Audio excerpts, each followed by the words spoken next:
How to change your WHM password. This demo assumes you've already logged into WebHost Manager. Now let's learn how to change our WHM admin password. Click the Account Functions link. Then click Password Modification. Remember that the WHM password is the same as the cPanel password for your main account.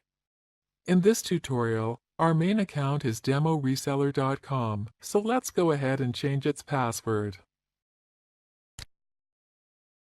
Enter and confirm a new password.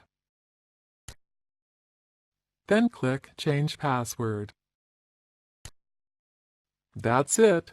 We've successfully changed our main password that's used to log into WHM and cPanel for demoreseller.com. Now let's go try and do something else in WHM. Click List Accounts. Since we've just changed the WHM password, we are required to log in again before we are able to do anything else in WHM. Log in with your new password.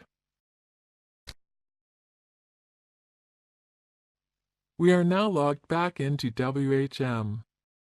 This is the end of the tutorial.